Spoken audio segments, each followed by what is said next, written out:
You know when you're like, oh God, what if this happened? And sometimes it actually does. But then other times you worry about something and it just never happens.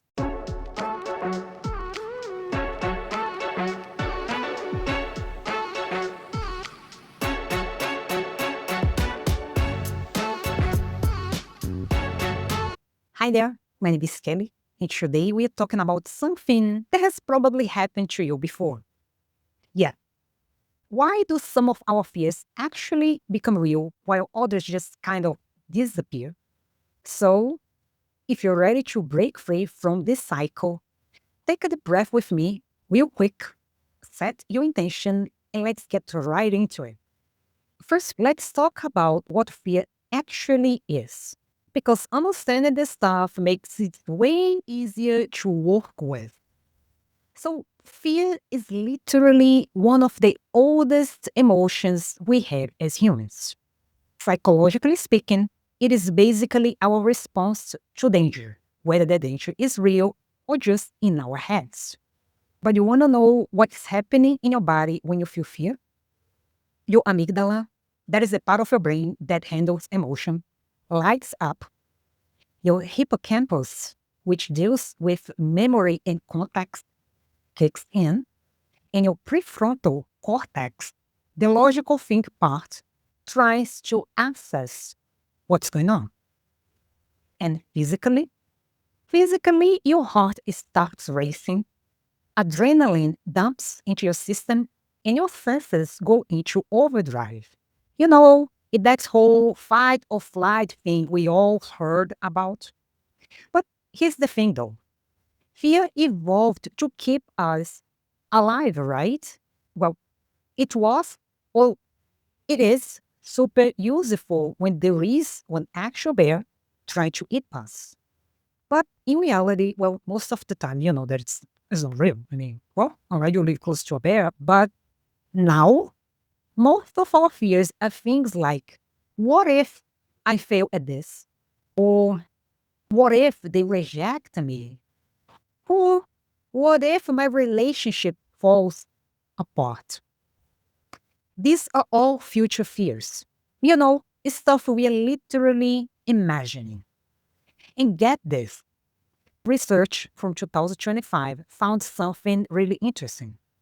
How we respond to fear depends a lot on whether we feel like we have control over the situation, what the context is, and whether we think we can escape it. So, fear is totally real, both in your mind and in your body. But the good news is that not every fear becomes your reality. So, let's talk about this. All right. Why do some fears come true while others don't? There are basically three main ways a fear thought can become real. Your brain and emotions getting activated, what you believe and focus on activating this fear, or how you actually behave, which actually activates the fear. So let's talk about your brain getting locked into it. When you keep thinking about a fear, let's say, I'm going to lose my job, your brain starts treating it like a real threat. Your amygdala and hypothalamus circuits fire up. And again, research about neurobiology of fear shows that even abstract threats, not just physical ones, can trigger these systems. By the way, there was this study on ResearchGate about anticipating threats, which found that when people were expecting something they feared, their brain showed this thing called slow wave brain potential. Basically, your brain isn't just sitting there, it is actually preparing for what you are afraid of. In other words, when you really feel the fear, like emotionally and physically in your body, you're literally giving energy to this fear. Another reason, what you believe and focus on. And this is where manifestation comes in. If you believe deep down that this feared outcome is going to happen, you basically align everything. your subconscious mind, your energy, your attention toward making it real, making this happen. And actually, neuroscience backs this up.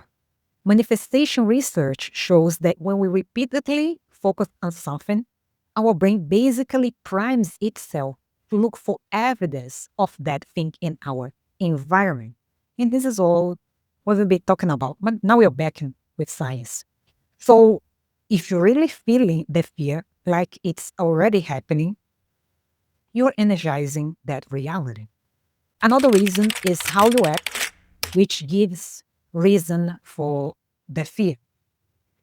If you start behaving in ways that match your fear, like procrastinating, avoiding stuff, sabotaging yourself, you're literally creating the conditions for the fear to come true. But you know what the flip side is? If you act from a place of faith and calm, resourcefulness, you actually break that fear trajectory. And that leads us to the other reason. It depends on context. Research comparing ancestral fears like snakes and spiders to modern fears shows that some fears are hardwired into us and easier to condition, while modern fears work differently. But the key is how much attention you give the fear and how much you live in that fear really matters.